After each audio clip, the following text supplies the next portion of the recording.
El domingo pasado hablamos acerca de el don de profecía y es un tema nuevamente difícil. Empezamos con ese don y dedicamos todo un domingo porque es un don que hay mucho debate sobre qué significa. Miren, nuevamente nada más quiero aclarar un punto acerca del don de profecía. No debería de ser un punto de tanto debate. Y la razón es que todo depende de las definiciones que usemos. ¿A qué nos referimos cuando decimos don de profecía?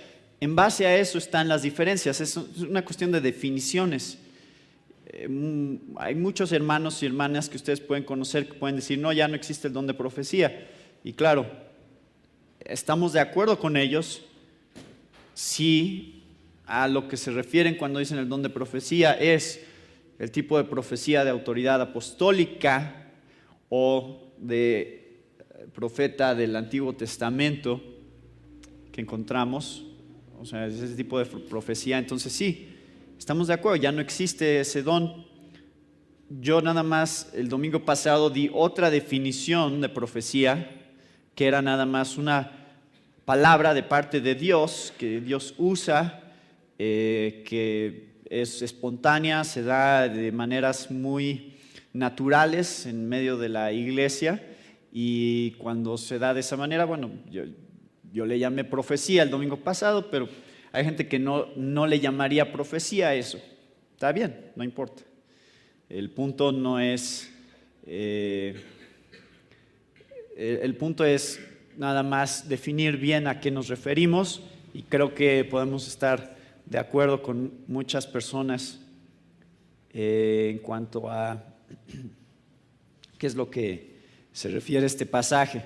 Y hoy otra aclaración también, porque me mencionaron esto también en relación al domingo pasado, algo que dije que fue un poquito confuso. Cuando hice referencia a Efesios 4, cuando Pablo habla acerca de los apóstoles y profetas, edificados sobre el fundamento de los apóstoles y profetas, y dije, eso es una categoría de personas, hice referencia a los que son apóstoles y profetas.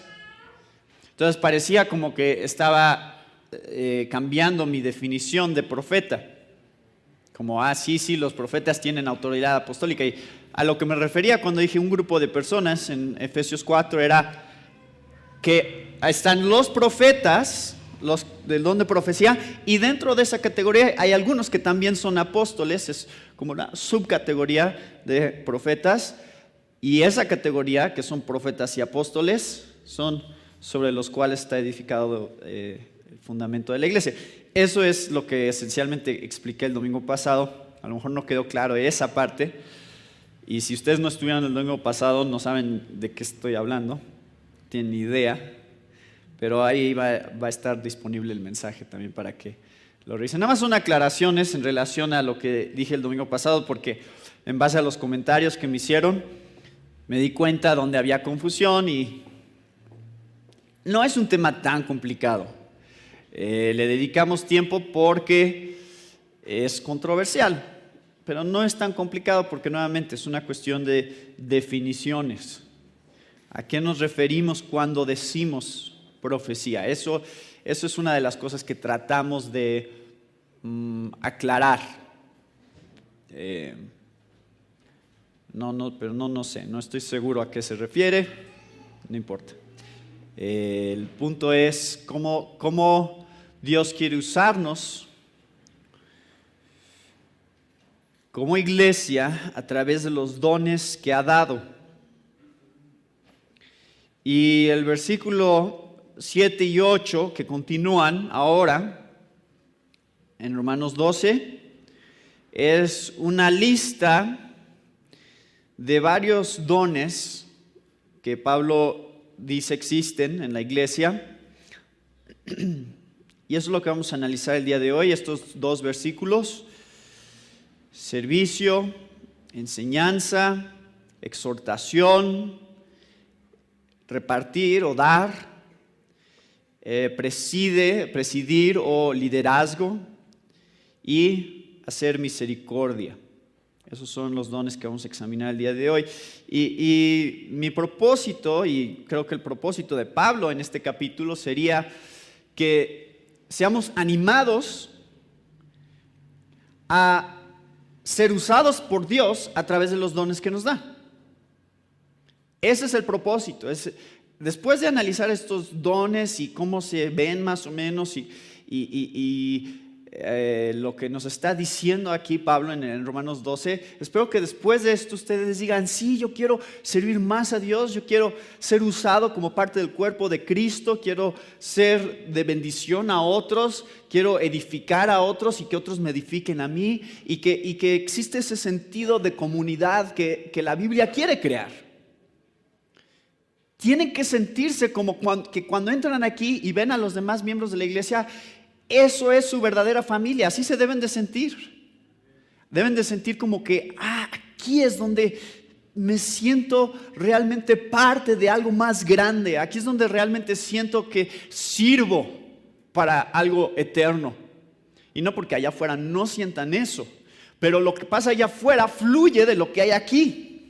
Entonces, si ustedes se sienten desconectados dentro de la iglesia, lo más probable es que no estén siendo muy útiles afuera, porque allá es donde se están sintiendo conectados. Se van a sentir más identificados con los que no son del cuerpo, si no se sienten identificados aquí, lo cual quiere decir que no van a usar sus dones, van a estar usando nada más sus habilidades naturales, y la influencia en sus vidas va a ser ¿de quién?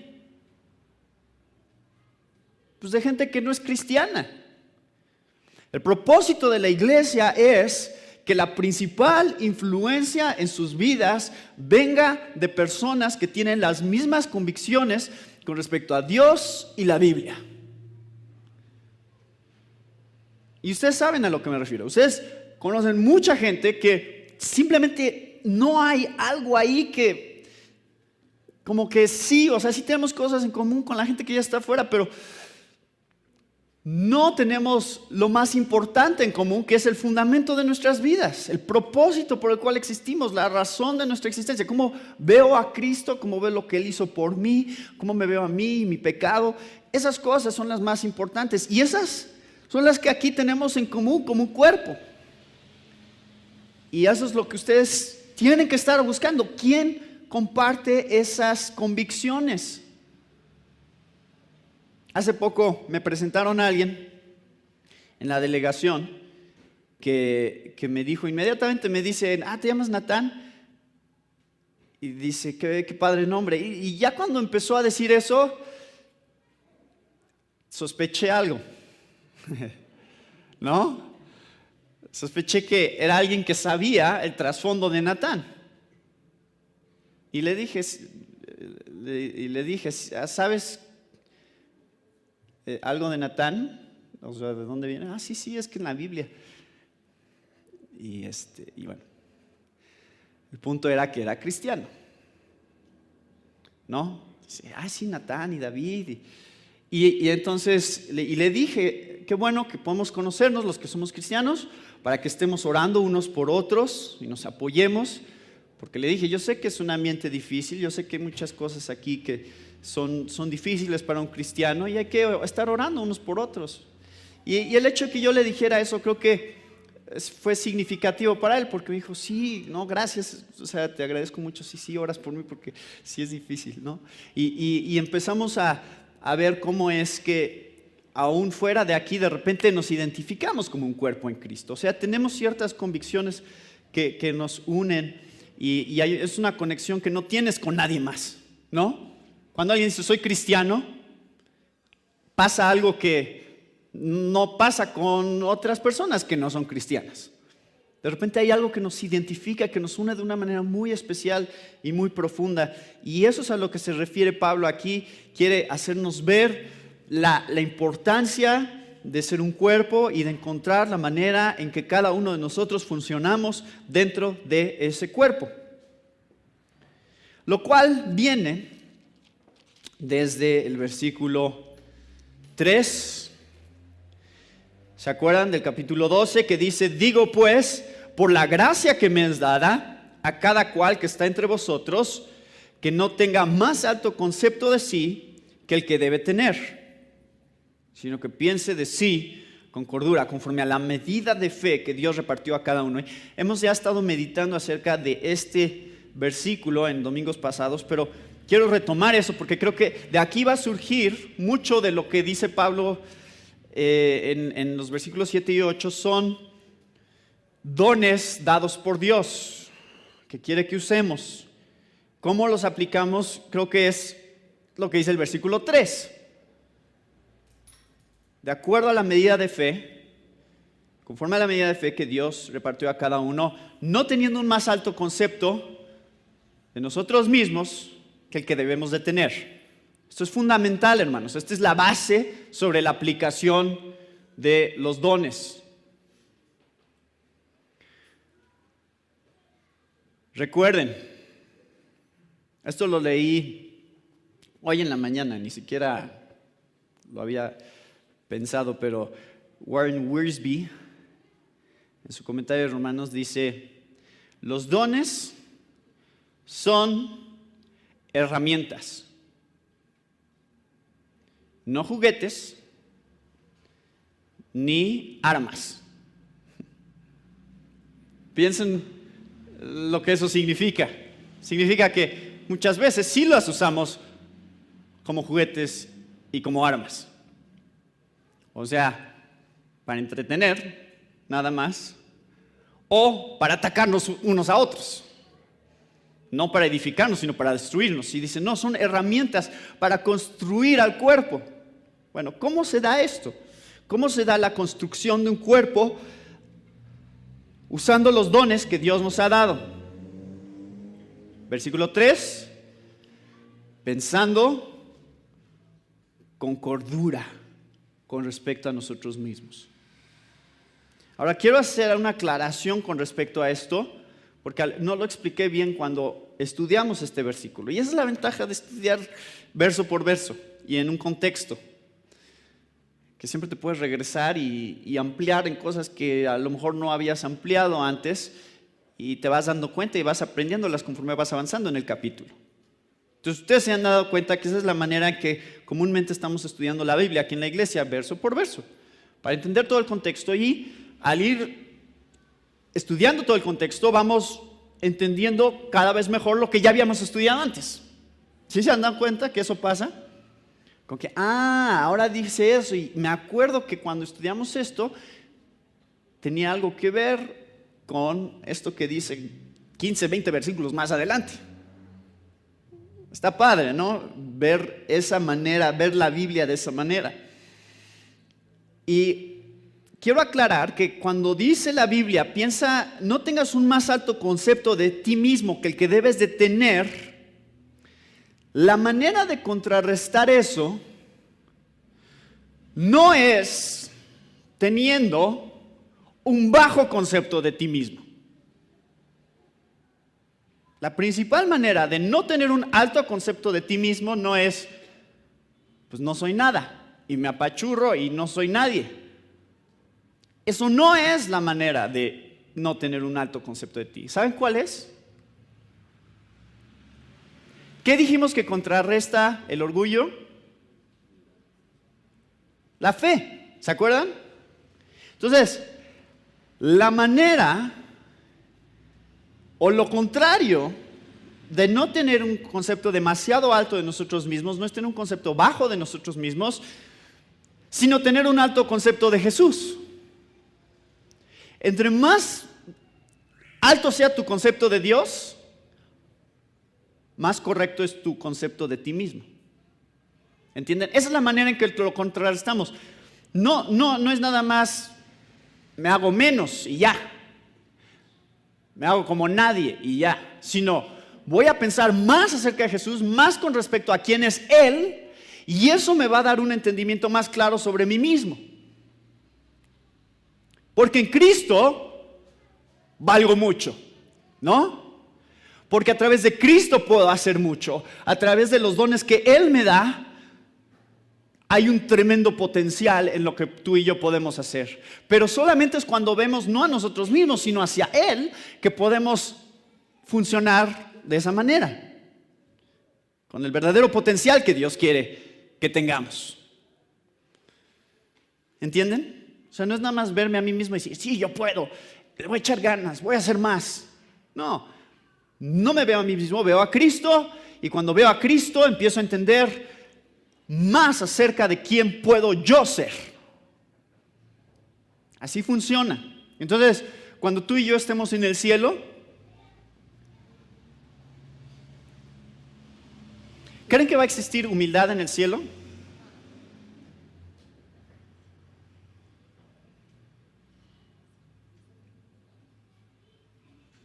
¿Creen? Sí, yo creo que sí, ¿no? Pero ¿cómo se va a manifestar esa humildad? Porque vamos a decir todos, somos muy humildes. ¿Así se manifiesta la humildad? No, sí, yo soy humilde, yo soy de los humildes.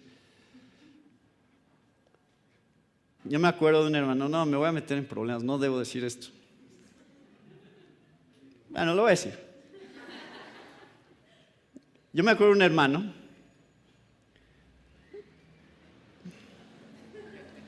Me acuerdo de un hermano que siempre oraba y decía, Señor, yo soy tu humilde siervo, ¿no?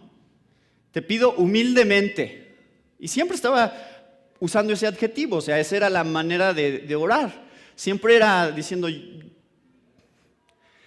Y es un poquito chistoso cómo funciona eso, ¿no? Porque a lo mejor sí, o sea, no lo quiero criticar muy fuerte, porque pues sí, a lo mejor era ese sentir genuino de decir, quiero ser humilde, ¿no? Pero es chistoso cómo funciona, ¿no? Porque inmediatamente cuando dices, lo estoy diciendo humildemente, inmediatamente estás atrayendo atención a ti mismo, ¿no? Al decir, soy humilde o lo hago humildemente. Lo cual empieza a contrarrestar el concepto de humildad, ¿no?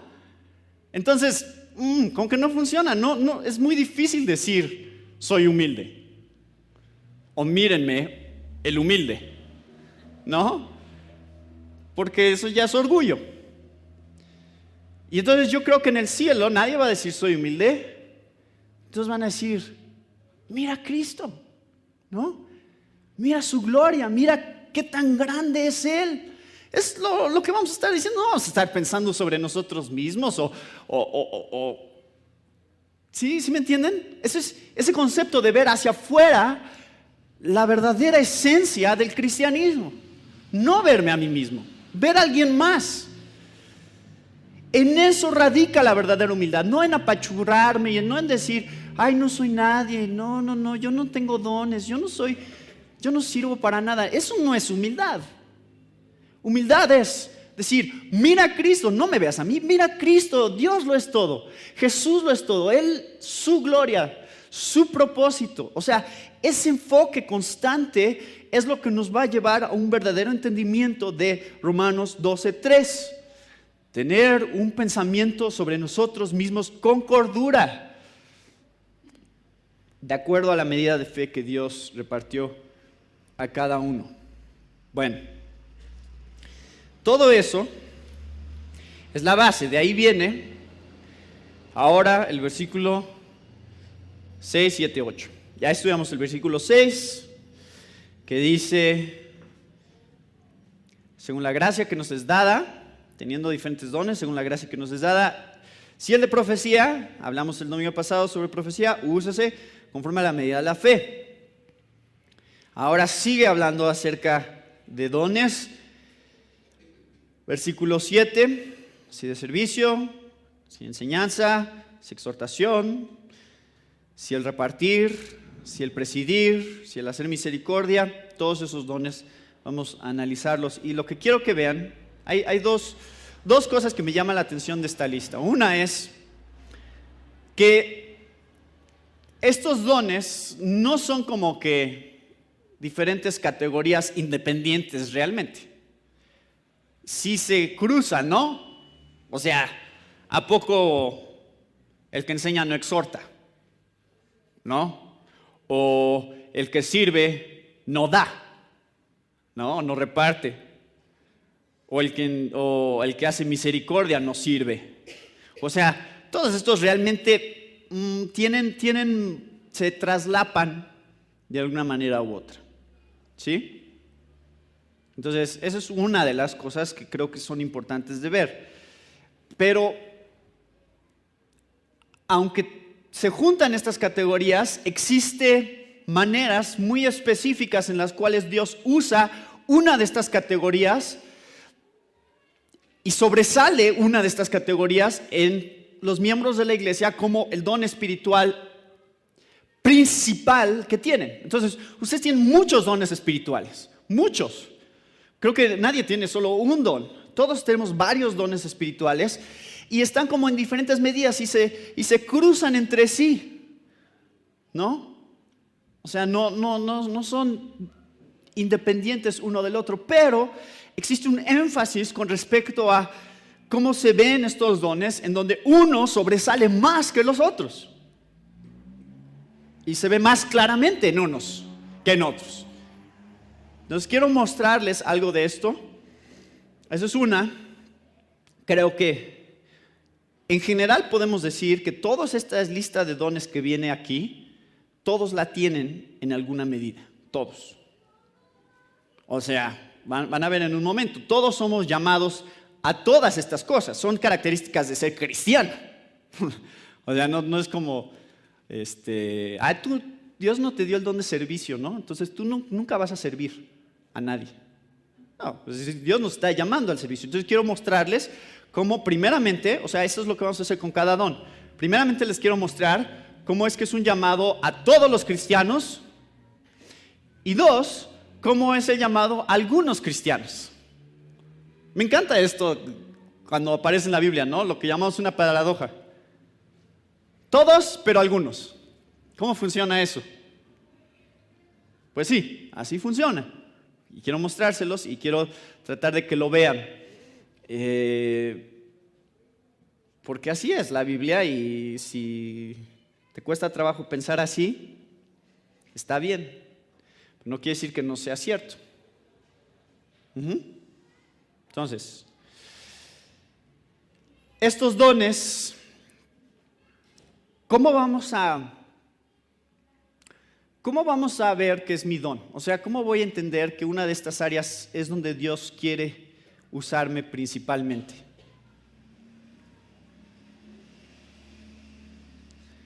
Al irlos estudiando ahorita, cada uno, quiero que cada uno de ustedes vaya pensando, cuando hacen este tipo de cosas, dos cosas que pueden pensar. Uno, cuando yo hago eso, que está diciendo ahorita este versículo, ¿cómo me siento yo? O sea, ¿cómo siento el nivel de satisfacción con respecto a esa característica en particular? Por ejemplo, vamos a ver servicio. Entonces, cuando sirvo a otros, ¿cómo me siento yo? ¿Siento un sentido de verdadera satisfacción en servir a otros?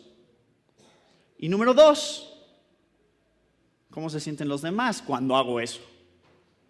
Esa es una pregunta importante, ¿no? Porque también esa es una de las maneras en las cuales Dios confirma los dones a través de, ya lo hemos estado diciendo, cómo bendigo a otros a través de lo que hago. Si de repente estoy yo esforzándome mucho en hacer una cosa y nada más causo problemas en lugar de ayudar al hacer eso, entonces a lo mejor no es mi don. A lo mejor no es en lo principal que Dios quiere usarme. Pero si constantemente los hermanos me dicen, es que cuando tú dijiste esto, cuando hiciste eso, fuiste de bendición a mi vida, entonces Dios va confirmando, a lo mejor sí, es por ahí, ¿no? A lo mejor sí, eso es en donde Dios quiere usarme. Bueno, número 1, servicio.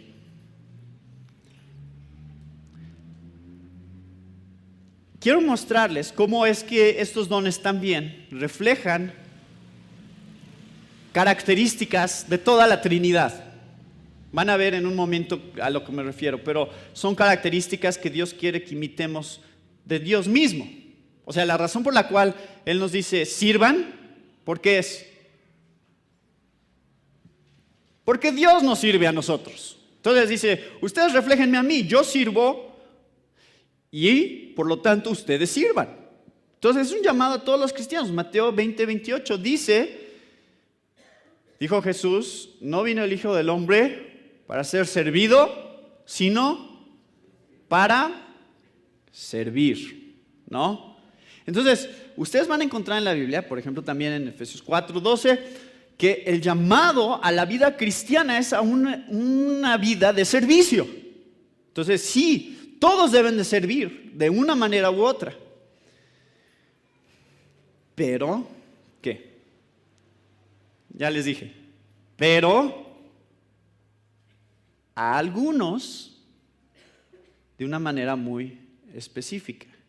Entonces, algunos son llamados a manifestar el servicio de una manera muy especial.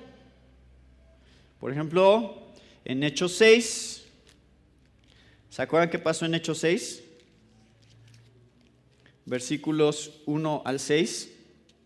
Esta es una categoría que se llama diáconos. En aquellos días, como creciera el número de los discípulos, hubo murmuración de los griegos contra los hebreos de que las viudas de aquellos eran desatendidas en la distribución diaria. Entonces los 12 varones convocaron a la multitud de los discípulos y dijeron: no es justo que nosotros dejemos la palabra de Dios para servirle a las mesas. Buscad pues, hermanos, entre vosotros 7 varones de buen testimonio, llenos del Espíritu Santo y de sabiduría, a quienes encarguemos de este trabajo. Y nosotros persistiremos en la oración y en el ministerio de la palabra. Agradó la propuesta a toda la multitud y eligieron a Esteban, varón lleno de fe y del Espíritu Santo, a Felipe, a Prócoro, a Nicanor, a Timón, a Parmenas y a Nicolás, prosélito de Antioquía, a los cuales presentaron ante los apóstoles, quienes orando les impusieron las manos. Entonces son elegidos estos hombres como personas a las cuales Dios estaba llamando a una categoría muy específica de servicio. Entonces sí, somos llamados todos al servicio, pero muchas veces Dios llama de una manera muy especial a algunos a servir en áreas muy específicas, y en esta iglesia tenemos una categoría que se llama diáconos. Esos diáconos fueron nombrados diáconos porque pensamos que tienen un llamado de parte de Dios y el don espiritual del servicio. Es una categoría de ser diácono. Son personas que constantemente están buscando cómo servir.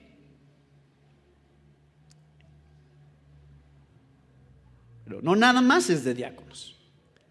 Hay muchos otros de ustedes que no digan: yo no soy diácono, entonces Dios no me dio el don de servicio. No, sí. Y también en la iglesia existen categorías de dones espirituales de servicio que Dios está llamando a cada quien que tiene ese don a hacer de una manera muy específica. Entonces, tiende a ser un área, creo yo, no dice así exactamente el pasaje, pero tiende a ser un área muy específica donde ustedes se encuentran. Es que yo sé hacer eso, entonces yo puedo hacer de bendición a otros si hago eso. Entonces, no sé, ¿qué sabes hacer? ¿Cómo puede ser de bendición al cuerpo? A lo mejor es un área de servicio a los demás en la cual Dios quiere usarte.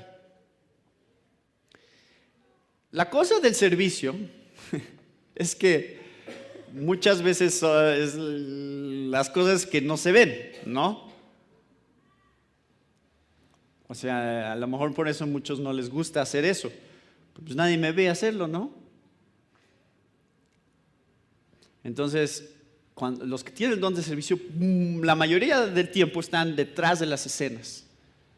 O sea, nadie se dio cuenta quién fue el que pintó aquí o que puso estos cables aquí, conectó las luces y hizo todas estas cosas, detallitos. Alguien con don de servicio probablemente lo hizo, pero ustedes no saben quién fue. Ustedes nada más llegaron a la iglesia y vieron que todo estaba ya bien, ¿no? ¿Quién sabe quién hizo el aseo? ¿Alguien sabe quién hizo el aseo? Algunos sí sabemos quién hizo el aseo, pero la mayoría no. Entonces, ahí está, don de servicio, detrás de la escena. Y entonces, hay gente que por naturaleza, por su personalidad, no le gusta que los vean. Está bien, a lo mejor Dios te está llamando a un área muy específica de servicio porque ni te gusta que te vean. Entonces, hay gente que le tiene muchísimo miedo de subir aquí al frente y hablar en frente de otros. Dice, no, a mí no me digan que hable, ¿no? Porque me da pena. Está bien, ¿no? No todos son llamados a hablar en frente y algunos deben de estar detrás de las escenas, detrás de donde nadie los ve, para hacer cosas que son necesarias para el cuerpo. Bueno, cada quien vaya pensando sobre. Lo que quiero es que a lo largo de todos estos dones, cada quien esté pensando sobre sus propias vidas, sobre lo que Dios les ha dado, si les ha dado estos dones, vean en qué medida y cómo quiere usarlos Dios. Número 2, dice Pablo, el que enseña, en la enseñanza. Nuevamente, ¿somos todos llamados a enseñar? ¿Sí o no? Sí, en alguna medida todos tenemos que enseñar. Porque yo espero, por ejemplo, que yo estuve estudiando, meditando sobre estos versículos durante la semana para enseñarlos. Y si yo se los enseño, lo que yo he estado meditando, uno de los propósitos por el cual lo hago es para que ustedes también un día puedan enseñárselo a alguien más. Digan, ¿has visto los dones espirituales que están en Romanos 12? Fíjate que... Y les den una explicación, tengan una idea de... ¿No? Alguien les dice, oye, ¿qué es el don de profecía? Creo que tengo una idea, por lo menos de las posibilidades de lo que podría ser el don de profecía, ¿no? Entonces, la idea siempre en la iglesia es enseñanza para producir enseñanza. Siempre. Y entonces, ¿Cristo fue maestro? Sí, entonces hemos sido llamados a ser como Cristo. Cristo enseñaba. Decía, eso fue la mayor parte de su ministerio, fue enseñar. ¿Y qué hicieron los discípulos? Tomaron lo que aprendieron y ahora ellos lo enseñaron a otros. Eso fue exactamente lo que pasó. A eso se debe de duplicar en la iglesia. Maestros de escuela dominical, ¿por qué enseñan a los niños? Para que un día ellos enseñen también. Yo estuve en clases de escuela dominical como niño, esos maestros me enseñaron a mí, fueron edificándome en la fe, en mi conocimiento de la palabra, para que un día yo también pudiera enseñar usando lo que esos maestros me enseñaron. Entonces, todos tenemos que enseñar en esta iglesia, todos. Y si no estás enseñándole a nadie nada, nunca, algo está mal. O no te importa lo que aprendes, 1, o no estás aprendiendo nada, 2. Son las 2 opciones. Y creo que Dios quiere que tanto estén aprendiendo como les importe lo que están aprendiendo, suficiente como para tratar de explicárselo a alguien más. Pero, entonces sí, todos somos llamados a enseñar, ¿pero qué? Ya saben la respuesta, ¿no? Pero este don es manifestado en una manera especial en la iglesia en algunos. En 1 Timoteo 3:2 dice que los obispos o los ancianos deben de ser aptos para enseñar. Lo cual significa que hay gente que no es tan apta para enseñar. Si no, no diría eso, Pablo. Si todos fuéramos aptos para enseñar, de acuerdo a lo que significa la aplicación principal del don de enseñanza, entonces Pablo no tendría que decir, hay una categoría de gente que tienen que checar bien, van a ser diáconos, van a ser obispos, que sepan enseñar.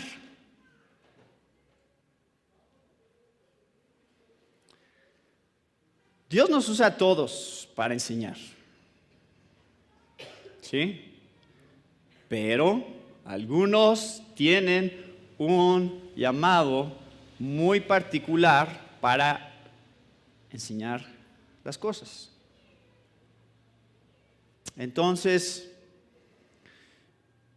¿cómo sabes que tienes el don de enseñanza? Dos cosas, creo yo. La primera es, te gusta aprender, ¿no? Te gusta leer, te gusta estudiar, te gusta aprender, eso es uno. Pero si no te gusta leer y no te gusta estudiar, probablemente no tienes el don de enseñanza. Porque para enseñar, ¿qué tiene que pasar primero? Tienes que aprender. O sea, si a mí me dijeran, oye, ¿quieres ser maestro de trigonometría? Yo les diría, pues no, porque no tendría nada que enseñar. Dame unos años, tomar unos cursos si quieres, y a lo mejor veo si sí puedo. No creo, pero tendría que pasar por ese proceso. Entonces, el don de enseñanza no se debe tomar a la ligera, como a ver qué se me ocurre, a ver qué sale, ¿no? Así no se da el don de enseñanza. El don de enseñanza se da a través de un proceso, a través del cual por un tiempo estás aprendiendo, meditando, asimilando cosas, y dices, creo que sí tengo algo que dar. Creo que sí Dios me está poniendo algo en mi corazón que sería útil a los demás, ¿no? Entonces esa es la primera señal de que tienes el don de enseñanza. Me gusta aprender, me gusta leer, me gusta aprender de otros y tengo algo que puedo compartir que será de edificación al cuerpo. Yo tengo personas en mi vida, tanto personas que ustedes conocen como personas que no conocen, que considero mis maestros, o sea, la gente de la que más he aprendido. Ya saben quién es uno de ellos, ¿no? ¿Saben quién? Exacto. O sea, hay una persona de la cual he aprendido tantas cosas y mucho de lo que ustedes me escuchan decir viene directamente de lo que yo he aprendido de él, realmente. Pero me encanta aprender cosas que él enseña y escribe. Entonces, no es sorpresa, por eso es una broma aquí en la iglesia eso, ¿no? Porque saben bien, no es ningún secreto quiénes son las personas que me han influenciado y de las cuales estoy constantemente aprendiendo. Entonces empieza a darse una dinámica en la cual por ese deseo que tengo de crecer y seguir aprendiendo, creo que Dios me está dirigiendo en esta dirección de la que está hablando Pablo, de enseñanza. Porque creo que lo que estoy aprendiendo en mi propia vida vale la pena que ustedes lo sepan. Y entonces siento esta inclinación. Yo, en lo personal, yo les estoy dando ahora mi testimonio de dónde creo que Dios me ha llamado a servirle, muy específicamente. Creo que Dios me ha dado un don espiritual de enseñanza. ¿Qué es la otra cosa que pasa cuando tienes un don espiritual? Que ya mencioné. Otros lo confirman, ¿no? Y es de bendición. O sea, si ustedes se acercan a mí y esto pasa, que vienen y me dicen, gracias hermano por ese mensaje, sé que Dios está usando algo en mi vida para bendecir a otros. Y es confirmación. Si nadie nunca me dijera nada y lo único que viera fuera gente durmiéndose, nada más, entonces empezaría a tener que preguntarme, híjole, a lo mejor no es esto, ¿verdad? Mi don. Pero el hecho de que existe confirmación en la cual ustedes dicen, sí, gracias hermano, entendí lo que dijiste, eso sirve para confirmar la vocación, el don espiritual al cual creo que Dios me está llevando en mi propia vida. Cada vez que alguien escribe al programa de radio y dice, gracias hermano por ese mensaje, me sirvió mucho en mi propia vida, fue de bendición, eso es confirmación de que Dios está guiándonos en una cierta dirección. Entonces es importante la enseñanza en la iglesia porque establece el fundamento doctrinal sobre el cual estamos parados. Y por eso es que específicamente los ancianos son llamados a enseñar, porque tienen una gran responsabilidad de poner el fundamento para el resto de la iglesia, es decir, esto es lo que creemos, porque aquí dice esto. Y ustedes lo toman y ahora ustedes empiezan a enseñar, pero ya es el fundamento que los ancianos especialmente tienen la responsabilidad de poner. ¿Entienden? Dios nos ha llamado a enseñar para asegurarnos de que la doctrina de nuestra iglesia siempre sea sana. No quiere decir que no nos podemos equivocar en lo que enseñamos, pero quiere decir que tenemos una responsabilidad muy particular de ser fieles a lo que la Biblia realmente está diciendo. Tenemos que tomarla muy en serio. Bueno, otro don. Exhortación. El que exhorta en la exhortación. Este don, creo yo, es un don que refleja el ministerio del Espíritu Santo.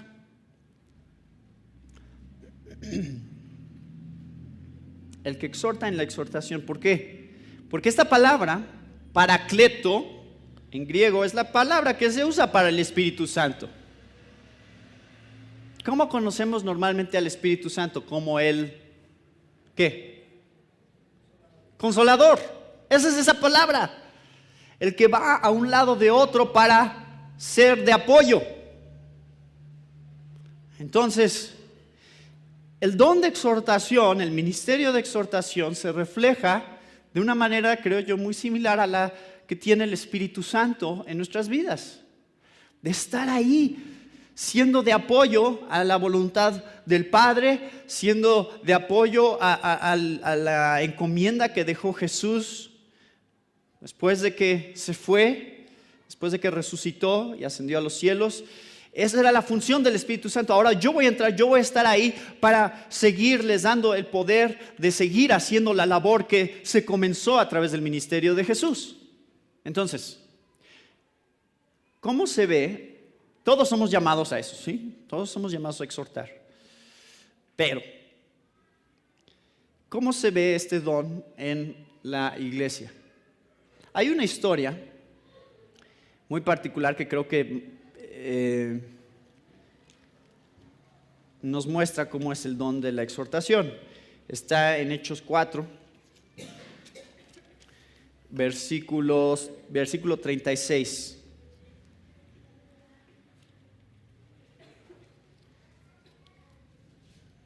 Dice, entonces, José, a quien los apóstoles pusieron por sobrenombre Bernabé, que traducido es ¿qué? Hijo de consolación. Esa es esta idea. Había un personaje en particular que Dios, era evidente que tenía este don. Era el que consolaba, era el que de alguna manera entraba a apoyar en áreas donde se necesitaba. Entonces eso pasó con Marcos y Pablo, cuando Marcos y Pablo dejó a Marcos ahí botado porque se había ido antes de tiempo. Bernabé fue el que entró y sirvió de consolación a Marcos y que no se desanimara, ¿no? Y para que se saliera adelante en su ministerio. Y Pablo habla acerca de eso en 2 Timoteo 4:11. Pero también quiero mostrarles otro pasaje en el cual se ve cómo funciona el ministerio de consolación o de exhortación. Y está en Filemón, versículos 8 y 9. Filemón 8 y 9. Nada más tiene un capítulo, no se preocupen. Por eso es difícil de encontrar, ¿no? Filemón 8 y 9 dice, ya me lo brinqué. Sí, chiquita está. Filemón 8:9 dice, por lo cual, aunque tengo mucha libertad en Cristo para mandarte lo que conviene, más bien te ruego, por amor, siendo como soy, Pablo ya anciano y ahora además prisionero de Jesucristo, te ruego por mi hijo Onésimo. Ahí está haciendo una petición específica con respecto a Onésimo, que había sido esclavo de Filemón. Bueno, ya hemos estudiado esta carta, pero lo que quiero que noten muy particular aquí es esta palabra donde dice te ruego por amor. Es esa palabra de exhortación, de consolación. Es ese concepto nuevamente aquí mostrado. Te ruego, pero ¿en vez de qué? O sea, aquí lo está poniendo como la alternativa a ¿qué? En vez de mandarte lo que conviene. Entonces, fíjense bien la diferencia aquí entre exhortación y mandamiento. El que tiene el don de exhortación no es el que dice, haz esto. ¿No? ¿Por qué? Porque yo digo. Porque soy tu pastor. Hazlo. ¿No?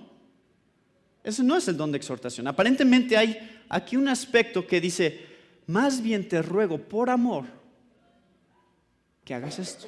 Entonces tiene un factor un poquito más de entrar de una manera amorosa, de tal manera que convenzas a alguien de hacer lo que Dios quiere que haga, pero no de una manera, esto es tu tarea, tu labor, ¿no? A ver, tú, barre, ¿no? Tú limpia los baños. No, tiene una labor un poquito más sutil de influencia dentro de la vida de una persona, que es lo que creo que estaba haciendo aquí Pablo. Dice, no te estoy ordenando esto, más bien estoy apelando a ti por amor a que consideres lo que te estoy diciendo, y tiene una manera de convencer que tiene un efecto mucho más positivo normalmente en las personas. Alguien con el don de exhortación logra convencer a alguien que realmente es lo que debe de hacer. Porque si tú nada más dices, hazlo, ¿qué pasa? Hay dos reacciones posibles. O lo haces por el lado legalista, o sea, pues es lo que hay que hacer, lo hago y ya. ¿No? No me gusta, pero lo voy a hacer porque pues, es lo que tengo que hacer. Y ya, lo haces a lo mejor de mala gana, o a lo mejor pues, normal, ¿no? Diciendo, pues sí, estoy cumpliendo. Entonces, legalismo. O por otra parte, puede también causar rebeldía, ¿no? ¿Me estás diciendo qué hacer? No, entonces ahora no lo hago. ¿No? ¿Y por qué yo? ¿Por qué no él? Yo ya hice eso. ¿Por qué siempre conmigo? ¿No? Entonces, hay una diferencia entre mandamiento y exhortación, porque la exhortación tiende a persuadir a la persona a través del amor, de tal manera que ahora lo hace porque quiere hacerlo. ¿Sí? ¿Entienden? Creo que el don de exhortación lleva ese tipo de resultado. Ustedes evalúen cómo reacciona la gente cuando les digo las cosas. ¿Se enojan conmigo? ¿Hacen berrinches? Yo conozco gente, otra vez me voy a meter en problemas porque se van a imaginar a quién me estoy refiriendo y probablemente no es. Yo creo que hay gente que piensa que tiene el don de exhortación, entonces le encantaba, no lo aclaro mejor, le encantaba, no está aquí, decirle a otros qué hacer. Y por lo regular el resultado era negativo. ¿Y tú quién eres? ¿No? O sea, ¿y tú qué? O sea, ¿por qué? Entonces siempre no exhortaba de una manera que convenciera a la gente a hacer las cosas, más bien siempre empezaba a causar problemas porque de repente ya estaba peleándose. Porque él quién es, ¿no? Para decirme. Entonces, no creo que ese era su don, simplemente. Él estaba tratando de aplicar un don que no tenía. Entonces, ustedes evalúenlo en sus propias vidas. ¿Cómo es que responde la gente cuando los exhortan? Bueno, ese don de exhortación es un don muy particular porque por lo regular no estamos buscando cuáles son los problemas que tienen los demás. Por lo regular estamos viendo nuestros propios problemas. Estamos tan absorbidos en lo que nos pasa a nosotros que no tenemos tiempo de estar diciéndole a otros o animándolos en lo que ellos deberían de hacer. La mayoría de nosotros está tan preocupados por lo que me está pasando a mí que no veo más allá a lo que está pasándole a los demás en la iglesia. Y si ese es el caso, no es que no tengas el don de exhortación, es que no estás aplicando el don de exhortación. Porque te preocupa más tu propia vida que la de los demás. Entonces esa es otra característica que les va a mostrar si tienen el don de exhortación. Si constantemente sienten carga por los demás y por lo que les está pasando a ellos en su vida más que lo que les está pasando a ustedes mismos. Nuevamente, mucha gente en la iglesia solo habla de sus propios problemas. Y no digo que sea malo hablar de tus problemas, pero hay un momento en el cual tienes que dejarte de mirar a ti mismo y empezar a ver lo que está pasando a tu alrededor y ver las necesidades que existen y buscar cómo Dios quiere usarte en las vidas de esas personas que están a tu lado. Eso creo que es parte también de tener el don de exhortación. Bueno, otro don que viene aquí, ¿cuál es? Dice, el que, ¿qué? Da. El dar. O el que reparte. En la Reina Valera dice el que reparte. Ahora, hay un cambio. Quiero que noten un cambio en la manera en que Pablo explica estos dones ahora. ¿Se dieron cuenta? ¿Cuál es la diferencia ahora de repente?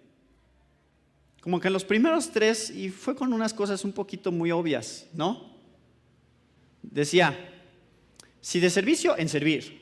El que enseña, en la enseñanza. El que exhorta, en la exhortación. Pues ¿en qué más, Pablo? ¿No? O sea, como que es un poquito redundante ahí.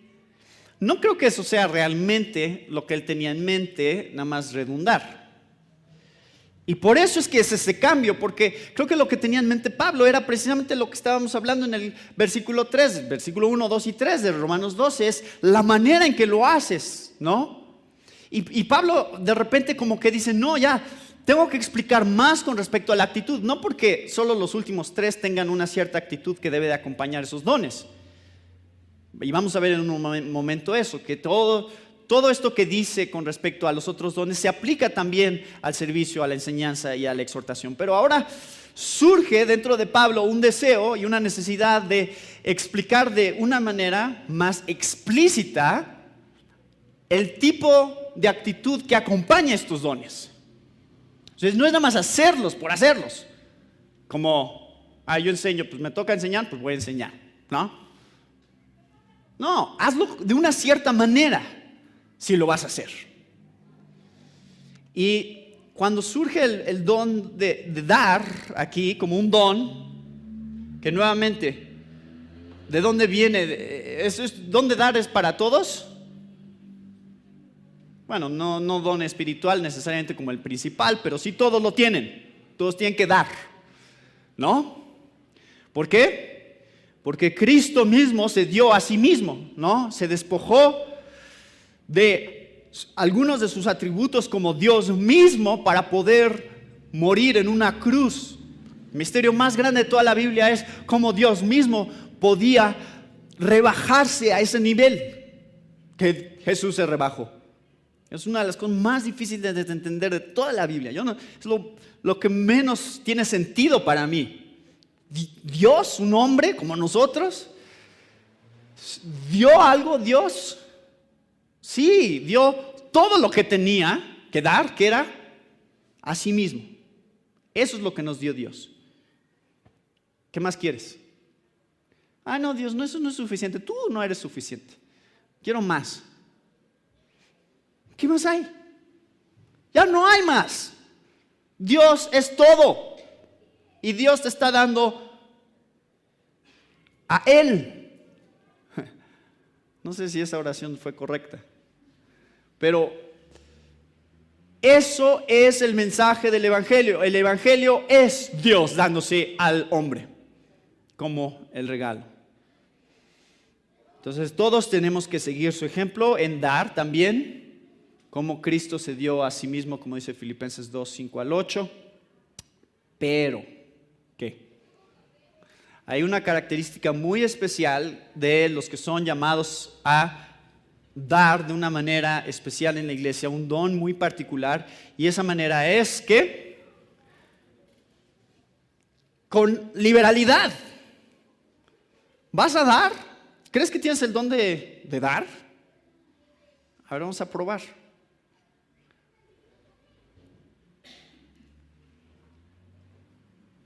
Uno, cada uno dé como propuso en su corazón, no por tristeza ni por necesidad. ¿Por qué? Porque Dios ama al dador alegre. Entonces, ¿qué va a pasar con alguien que tiene el don de dar? ¿Cómo va a dar? Cuando a ti te gusta hacer algo, no te refrenas, no dices, híjole, ¿no? O sea, si les gusta ir al cine no dicen, es que dura más que media hora la película, está muy larga, ¿no? No sé si puedo hacer ese sacrificio. No dicen eso, dicen, qué padre, ¿no? Está buena la película, y lo hacen con gusto, hasta pagan, ¿no? Hasta pagan para que los salpiquen con un poquito de agua y muevan su asiento mientras la están viendo, ¿no? Porque les gusta eso. Nos gusta. No digo que a mí no me guste, aunque nunca he entrado a esa sala. Pero lo que nos gusta hacer, lo hacemos con gusto. Entonces, si tú tienes el don de dar, no piensas qué tan poquito puedo dar. Piensas qué tanto puedo dar. No dices, a ver, diezmo es el 10%.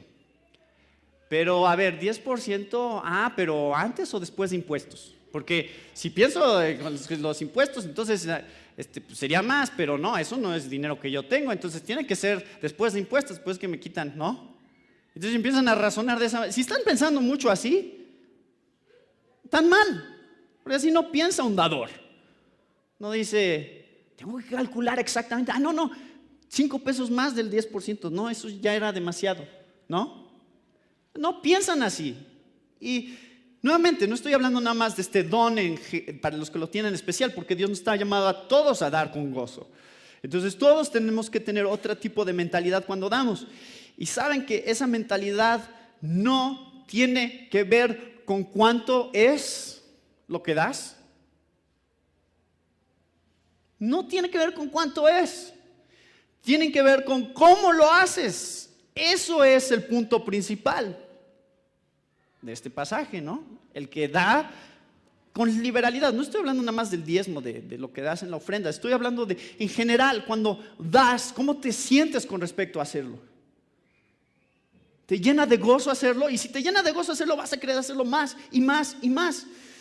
Y a lo mejor solo ganas 100 pesos y dices, voy a dar 80 y nada más me voy a quedar con 20. Entonces, 80 pesos no es mucho, ¿verdad? Pero tienes el don de dar, porque dice el 80%, no el 10%. Y a lo mejor alguien gana 100,000 pesos en un mes y dice, voy a dar 10,000. Entonces 10,000 es mucho más que 80 pesos, pero esa persona no tiene el don de dar, ¿no? Entonces no estamos hablando de cantidades aquí. ¿Se acuerdan de esta historia que está aquí, Marcos 12:42? ¿Cuál historia creen que es? La viuda, ¿no? Dio 2 moneditas que casi no valían nada, pero en los ojos de Jesús valían muchísimo, porque eran todo lo que tenía. Esa viuda tenía el don de dar. Y los fariseos, que dieron mucho más que ella en términos de cuánto era, no tenían el don de dar porque estaban calculando muy exacto, no, 10%, nada más. Y había algo en su corazón que no lo hacía de la manera que Dios quería que lo hicieran, no con gozo, como la viuda. ¿Y saben qué creo yo? Que Dios en la eternidad nos va a mostrar qué pasó con lo que dimos. Yo pienso eso. Yo pienso que realmente vamos a poder ver qué es lo que Dios hizo con lo que dimos de todo corazón, genuinamente a Él. O sea, ¿te acuerdas ese dinero que tú diste para misiones y que después se envió a este misionero? Y sabes que ese día no tenía que comer, y con ese dinero que tú diste, yo di la provisión que necesitaba para su familia ese día. ¿No creen que va a ser un gozo en el cielo poder ver ese tipo de cosas que Dios hizo a través de los dones que nos dio? Creo que Dios lo va a hacer. Creo que Dios realmente nos va a mostrar cómo usó los recursos que nosotros le dimos a Él de todo corazón para su reino. Entonces, es una exhortación a todos, examinar si tienen este don, cómo se sienten cuando dan. Todos lo tenemos que hacer con gozo, pero hay algunos en particular, aparentemente, que van a encontrar suma satisfacción en dar a otros. Sumo gozo en ver que su dinero no está sirviendo nada más para hacerlos más ricos a ustedes y darles más cosas a ustedes, sino para ser de bendición a los demás. Hay algo muy especial en ciertas personas, y no estoy hablando de la gente rica que más gana en esta iglesia. Estoy hablando de los que tienen el don de dar.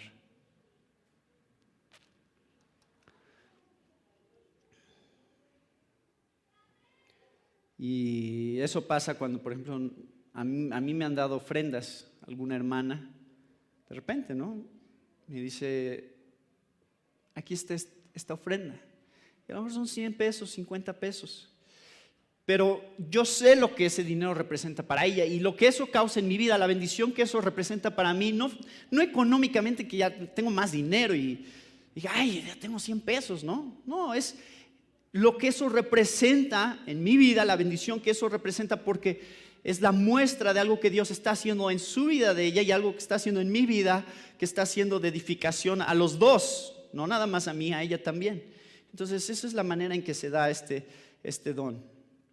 Bueno, el otro don, no quiero pasarme demasiado tiempo en estos dones, porque creo que cada quien debe ir analizando estas áreas. El otro don que habla aquí es el de presidir, que es el don de básicamente liderazgo en la iglesia,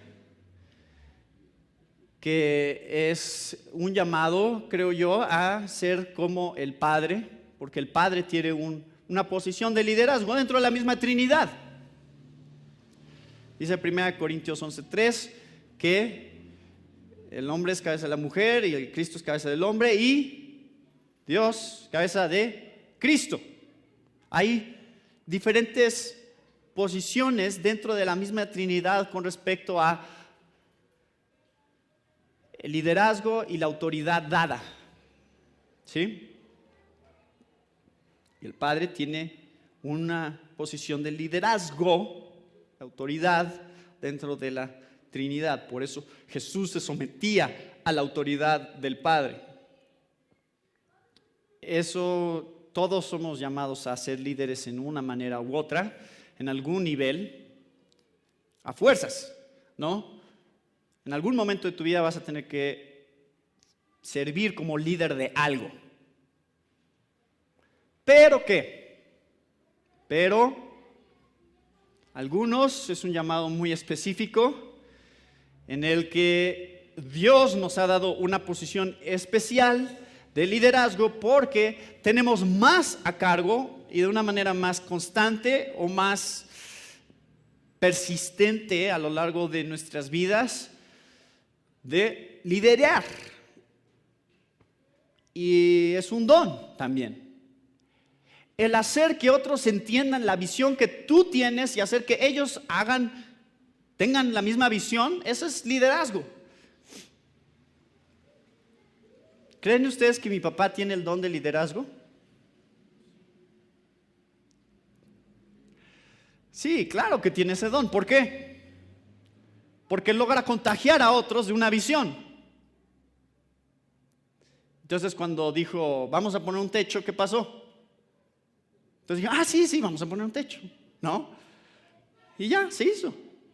Por un don de liderazgo dentro de la iglesia. Alguien tiene que animar y contagiar a otros de una visión para hacer algo.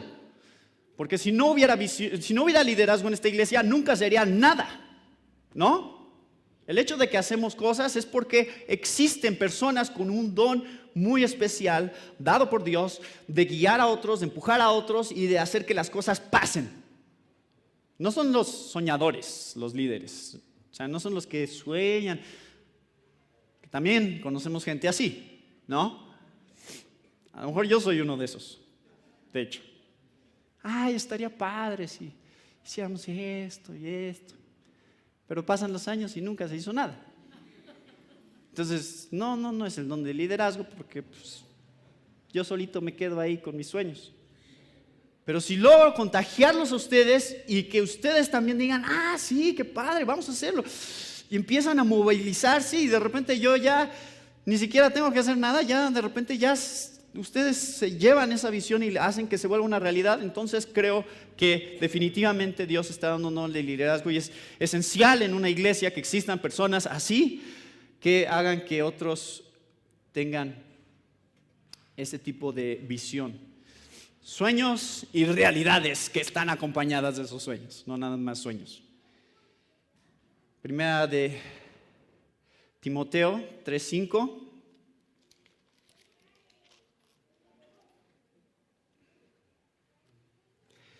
Hay un aspecto que queda muy claro cuando dice Pablo cómo funciona el liderazgo dentro de la iglesia. Dice, sí tienes que saber cómo liderar, porque los que están al frente de la iglesia están liderando en sus casas. Por eso dice, si no están haciéndolo bien en sus casas, si ves que ninguno de sus hijos lo respeta, nadie lo pela, todos hacen lo que quieren, entonces a lo mejor no debería de tratar de ser líder en la iglesia, ¿no? Nos muestra que claramente hay un llamado muy específico de parte de Dios en el liderazgo que no nada más se ve reflejado aquí, sino se ve reflejado fuera de la iglesia.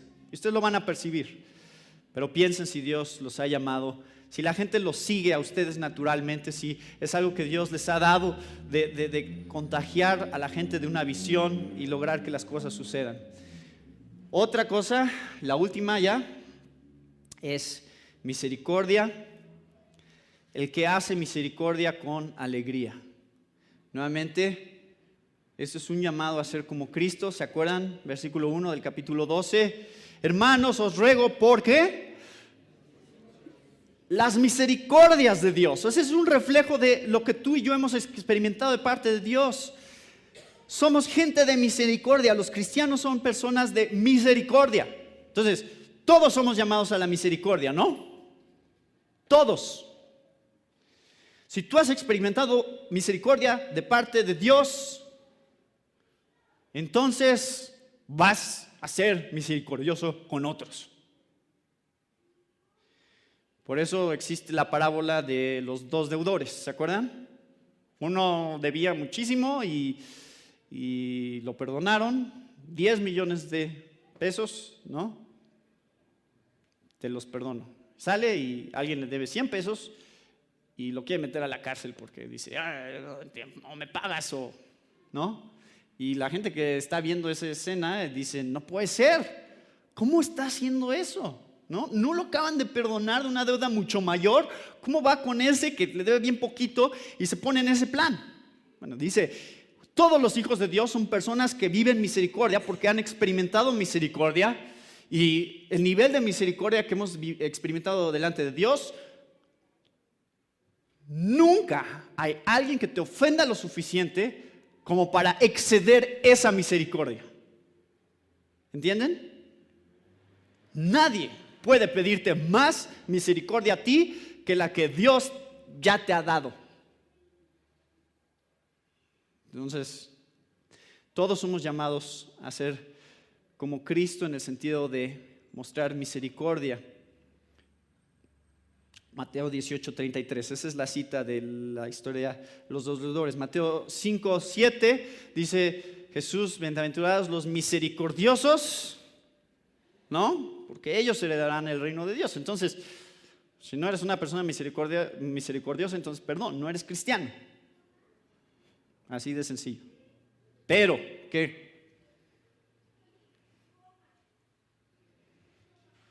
Hay gente que Dios les ha dado una capacidad aún mayor de mostrar misericordia. ¿Cómo se ve una persona que tiene el don de misericordia?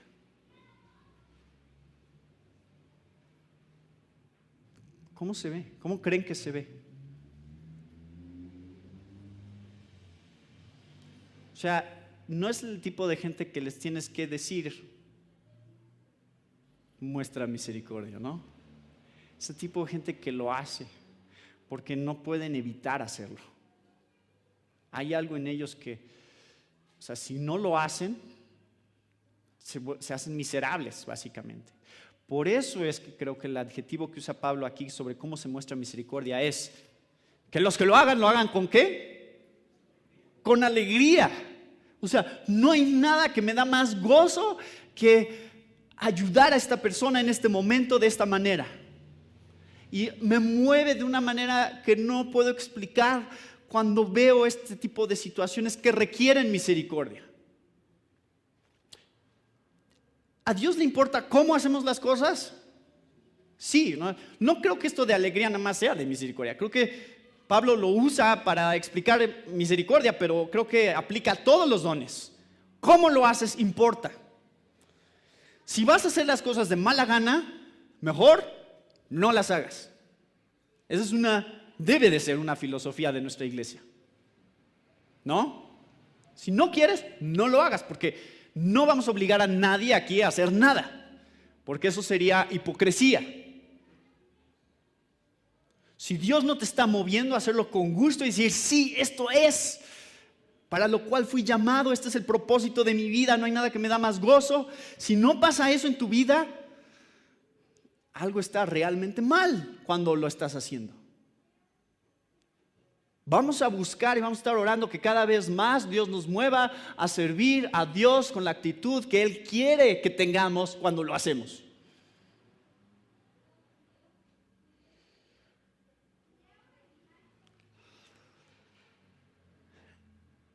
¿Cómo predico? ¿Cómo enseño? ¿No? ¿Cómo sirvo? Me tocó limpieza, pero me acaba de tocar la semana pasada, ¿no?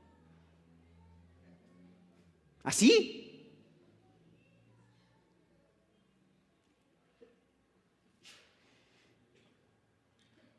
Para Dios, nuestro corazón es sumamente importante. La manera en que lo haces, la actitud con la que lo haces es sumamente importante. Y esta lista de dones lo deja claro. ¿Lo vas a hacer? ¿Vas a dar? ¿Crees que tienes ese don? Pues da mucho. ¿Vas a ser un líder? ¿Vas a dirigir a otros? Pues hazlo con pasión. Hazlo como que esa es tu vida, ¿no? ¿Vas a darle algo a alguien? Hazlo con alegría, que te llene de gozo ayudarle. Y esa es la cuestión, hermanos. Cada quien estamos en un punto en el cual podemos, en relación a Romanos 12, evaluar nuestras propias vidas y ver qué es lo que está pasando adentro de nuestro corazón. Nadie más lo sabe. Ya hablé de esto el otro día. Puedes tú fingir estos dones. Todos podemos hacer estas cosas y estar siendo una farsa. Todos los demás piensen: sí, el hermano, ¿cómo sirve? Y realmente nuestras actitudes están mal, nuestras motivaciones están mal. Muchas veces la razón por la que ayudamos a otros es para que después les pueda decir yo: ¿te acuerdas que yo te ayudé? Pues ora, ¿no? Muchas veces esa es la motivación. Nada más para tener un arma ahí, esperando cuándo sacarla, ¿no? El momento que me haga algo, le voy a recordar todo lo que he hecho por él. Bueno, eso pasa más en el matrimonio a lo mejor, ¿no? Y tienes que pensar, ¿son las motivaciones correctas? ¿Es eso el tipo de actitudes? ¿Es la manera en que Dios quiere que hagamos las cosas? No. Dice aquí, hay una manera de hacer las cosas que glorifica a Dios y una manera de hacer las cosas que no glorifica a Dios. Y como iglesia vamos a buscar que siempre todo lo que hagamos como cuerpo lo glorifique. Y hacia allá va este capítulo. Hay mucho más sobre esto.